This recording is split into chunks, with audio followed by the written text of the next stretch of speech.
खालिस्तान चर्चा में है। खालिस्तान समर्थक कनाडा में रैली निकाल रहे हैं, ब्रिटेन और ऑस्ट्रेलिया में प्रदर्शन कर रहे हैं, अमेरिका से भारत को धमका रहे हैं, भारत विरोधी नारे लगा रहे हैं, कनाडा से हिंदुओं को बाहर निकालने और अलग खालिस्तान देश बनाने की मांग कर रहे हैं। आखिर खालिस्तान है क्या? हम और आप खालिस्तान के बारे में कितना जानते हैं? जिस खालिस्तान की मांग की जाती है उसका नक्शा कैसा है? उसमें भारत की कितनी जमीन है और पाकिस्तान की कितनी जमीन है? खालिस्तान को लेकर भारत में तो आंदोलन हुआ, लहू बहा, हथियार लहराए गए, लेकिन पाकिस्तान में आंदोलन क्यों नहीं हुआ? और क्या कनाडा में धीमे धीमे कोई खालिस्तान बन रहा है? इस एपिसोड में हम इन सब सवालों पर चर्चा करेंगे, लेकिन भिंडरावाले, ऑपरेशन ब्लू स्टार और इंदिरा गांधी की हत्या पर बात नहीं करेंगे। उन पर बहुत सारे वीडियो बने हैं, इस पर फिर कभी चर्चा। इस एपिसोड में हम खालिस्तान क्या है और इसका पाकिस्तान, कनाडा, ब्रिटेन और अमेरिका से क्या संबंध है, इस पर चर्चा करेंगे। नमस्कार, मैं हूं शांता सिंह और आप देख रहे हैं बोले भारत। दुनिया में कुछ धर्म ऐसे भी हैं जिनके पास अपना स्वतंत्र और एक्सक्लूसिव देश नहीं है। मसलन सिखों से कम आबादी वाले यहूदियों के पास अपना कोई देश नहीं था। उन्होंने अपना देश इजराइल 20वीं शताब्दी में बनाया। इस्लाम के खाते में अनेक मुल्क हैं, ईसाइयों के पास भी अनेक देश हैं, बौद्धों के खाते में भी देश हैं, हिंदुओं के पास भी एक दो देश हैं, लेकिन सिखों के पास कोई मुल्क नहीं है। वैसे तो जैनियों के पास भी कोई मुल्क नहीं है, बहाई धर्म के खाते में भी मुल्क नहीं है, लेकिन इन धर्मों में अलग मुल्क की चाह नहीं है। वैसे तो ईश्वर की कोई सीमा नहीं होती, फिर उसे किसी सीमा में बांधना या उसके आधार पर कोई सीमा निर्धारित करना कहाँ तक सही है? लेकिन ये सब सैद्धांतिक बातें हैं। व्यवहार ये है कि बड़े से बड़े लोकतांत्रिक देश की व्यवस्था में भी धर्म एक फैक्टर होता है। जिन देशों में बहुसंख्यक समाज ने अपने धर्म को एक दायरे में सीमित कर दिया है, वो नहीं चाहते कि किसी दूसरे धर्म की वजह से उनकी व्यवस्था पर असर पड़े, इसलिए वो दूसरे धर्मों के असर को नियंत्रित करने की कोशिश करते हैं। हमारे भारत में सपनों के कई देश हैं। अखंड भारत कुछ हिंदुओं का सपना है, मुगल भारत कुछ मुसलमानों का सपना है और खालिस्तान कुछ सरदारों का सपना है। खालिस्तान का शाब्दिक अर्थ है खालसा की जमीन। खालिस्तानी सपने में भारत और पाकिस्तान दोनों की जमीन है। क्षेत्रफल के नजरिए से पाकिस्तान का पंजाब भारत के पंजाब से लगभग 4 गुना बड़ा है। खालिस्तान में पाकिस्तान का पंजाब है, भारत का पंजाब है, हरियाणा है, हिमाचल प्रदेश है और राजस्थान का बीकानेर है। शिमला और लाहौर काल्पनिक खालिस्तान की राजधानियां हैं। कुछ खालिस्तानी तो पाकिस्तान के पंजाब में स्थित ननकाना साहिब को राजधानी बनाने की बात कहते थे। खालिस्तान के इस काल्पनिक भूभाग की मौजूदा आबादी 20-22 करोड़ होगी, जिसमें सिखों की आबादी 10 से 12% से ज्यादा नहीं होगी। पाकिस्तान में तो सिख गिनती के बचे हैं, जो है भारत में है या फिर कनाडा में, यूरोप में और अमेरिका में। इनसे पूछा जाए कि बाकी 88 से 90% लोग क्या करेंगे, कहाँ जाएंगे, तो इनके पास उसका कोई जवाब नहीं होगा। लेकिन सपना तो सपना है। किसी को सपने में चांद को रोटी की तरह खाने और चांदनी को ओढ़ कर सो जाने का मन करे तो इसमें क्या किया जा सकता है? सिर्फ हंसा जा सकता है। तो आइए अब आपको बताते हैं कि खालिस्तान का बीज कब और कहां पड़ा। आजादी की लड़ाई जब चरम पर पहुंची तो धार्मिक गोलबंदी भी शुरू हो गई थी। कट्टरपंथी मुसलमान कांग्रेस को हिंदुओं की पार्टी मानते थे। उन्होंने मुस्लिम लीग की स्थापना की। प्रथम विश्व युद्ध के बाद सिखों के एक तबके ने अकाली दल की नींव रखी। इसके नेता थे तारा सिंह। आजादी जब करीब आई तो मुसलमानों ने मुस्लिम बहुल देश बनाने की मांग रखी और पाकिस्तान का विचार जमीन पर आया। उसी समय आजाद पंजाब का ख्याल भी सर उठाने लगा। जब भारत का धर्म के नाम पर बंटवारा तय हो गया तो उस समय अकाली दल के नेताओं ने बंटवारे का विरोध किया। इसके पीछे मुख्य विचार यही था कि बंटवारे में पंजाब भी 2 हिस्सों में बांटा जा रहा था। इससे आजाद पंजाब का सपना टूट सकता था।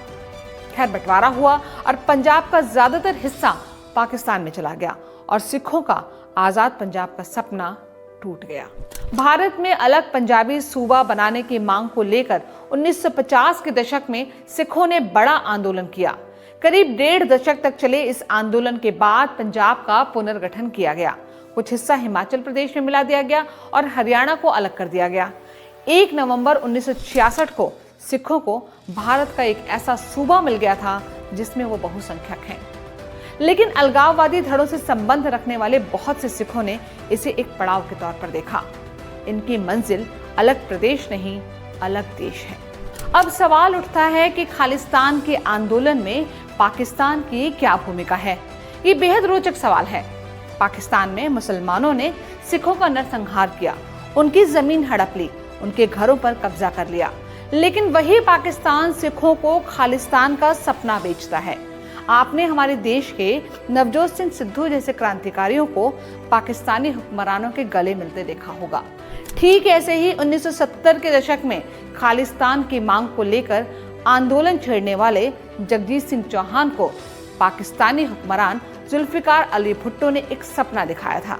भुट्टो ने कहा था कि खालिस्तान मुल्क बना तो वो ननकाना साहिब को उसकी राजधानी बनवा देंगे। जगजीत सिंह चौहान ने क्यों और कैसे और जैसे सवालों पर विचार नहीं किया, बस सपना लेकर उड़ने लगा। कभी लंदन तो कभी दिल्ली तो कभी पंजाब दौड़ने लगा। फिर जरनैल सिंह बरार उर्फ भिंडरावाले जैसे कई और सरदार वो सपना लेकर उड़ने लगे। भारतीय पंजाब का 1.5 दशक हिंसा में गुजर गया। नतीजा क्या रहा? जुल्फिकार अली भुट्टो मिट्टी में मिल गया, भिंडरावाले भी मिट्टी में मिल गया और जगजीत सिंह चौहान भी इधर उधर कूदकर कुछ साल अपनी दुकान चलाकर मिट्टी में मिल गया। मगर सपना रह गया है। पाकिस्तानी खुफिया एजेंसी ISI आज भी उस सपने को हवा देती है, पैसा देती है और कभी कभी भारत का कोई कट्टरपंथी सपना और पाकिस्तानी पैसा लेकर उड़ने लगता है। अब मैं आपको बताती हूँ कि खालिस्तान का कनाडा और ब्रिटेन के साथ क्या संबंध है। कनाडा में सिखों की आबादी 7,70,000 है, ब्रिटेन में इनकी आबादी 5,20,000 है और अमेरिका में 2,80,000। इनमें से कुछ संपन्न हैं, पैसे वाले हैं, इन्हीं में से कुछ धर्म की राजनीति से जुड़े हैं। सबसे ज्यादा लेकिन ये अपनी जड़ों से कटे हुए लोग हैं।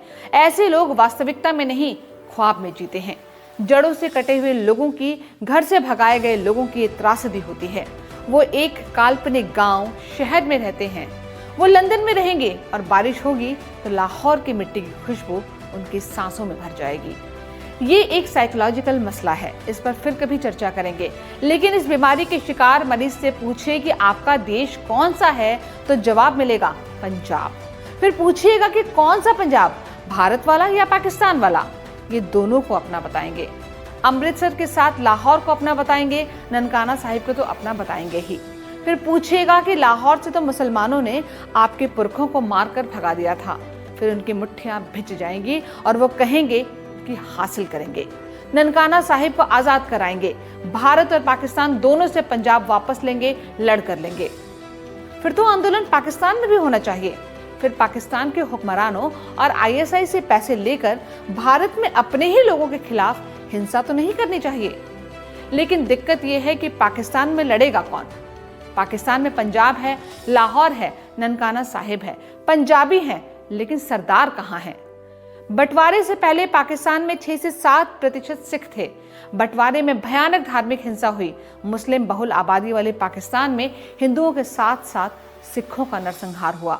ज्यादातर सिख और हिंदू पाकिस्तान से भारत चले आए। 6 से 7% आबादी घटकर 0 के करीब पहुंच गई। इस वक्त पाकिस्तान में सिख धर्म के अनुयायी 5-7 हजार ही हैं और अब इतनी कम आबादी है कि उन्हें मुसलमान सांस लेने दे रहे हैं, यही बहुत है। जिस दिन अलग खालिस्तान मांगेंगे उस दिन सिर तन से जुदा हो जाएगा। मतलब पाकिस्तान में कोई लड़ने वाला बचा ही नहीं है। सारे लड़ने वाले 1947 में बंटवारे के बाद भारत चले आए थे। आज पाकिस्तान के पंजाब में 12 करोड़ मुसलमान हैं और कुछ हजार सरदार। कैसे आजाद कराएंगे? पाकिस्तानी खुफिया एजेंसी ISI को भी पता है कि ना नौमन तेल होगा ना राधा नाचेगी। लेकिन कुछ पैसों और कुछ बातों के जरिए यदि भारत में हिंसा भड़काई जा सकती है तो इसमें क्या बुराई है? इसलिए पाकिस्तानी खुफिया एजेंसी और उसके लोग, कनाडा और ब्रिटेन में बैठे उसके लोग कट्टरपंथी सरदारों को भड़काते रहते हैं। जमीन के कटे आदमी की मानसिकता बड़ी अजीब होती है। इस अजीब मानसिकता से ग्रसित कुछ लोग खालिस्तान के सपने को खरीद लेते हैं, उन्हें खाद पानी मुहैया कराते हैं। मतलब ISI की फंडिंग में ब्रिटेन और कनाडा के कुछ कट्टर सिख कारोबारियों का पैसा भी मिल जाता है। खालिस्तान का सपना समय समय पर हवा में लहराने लगता है। तो यहाँ सवाल उठता है कि खालिस्तानी आंदोलन का भविष्य क्या है। भारत का बंटवारा एक बार धर्म के आधार पर हो चुका है। उस बंटवारे के बाद जो भारत बचा है उसके बहुसंख्यक हिंदू समाज ने धर्मनिरपेक्ष राज्य की नींव रखी है। अगर दूसरी बार धर्म आधारित किसी भी बंटवारे की बात उठेगी तो इससे धर्मनिरपेक्ष भारत की अवधारणा खंडित होगी। इसलिए धर्म आधारित बंटवारे की बात किसी के भी हित में नहीं है। खास तौर से उन लोगों के हित में तो कतई नहीं है जो भारत में रह रहे हैं। इसलिए मुझे लगता है कि मौजूदा स्वरूप में भारत का बंटवारा संभव नहीं है।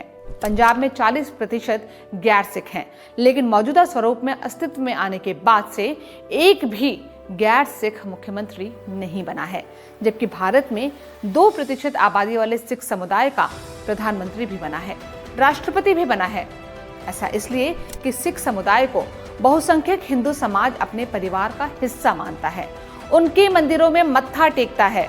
वो अलग प्रदेश की मांग स्वीकार कर लेगा, सत्ता में हिस्सेदारी देने की बात भी कबूल कर लेगा, लेकिन अलग देश खालिस्तान एक ऐसी मांग है जो भारत का बहुसंख्यक समाज कभी स्वीकार नहीं करेगा।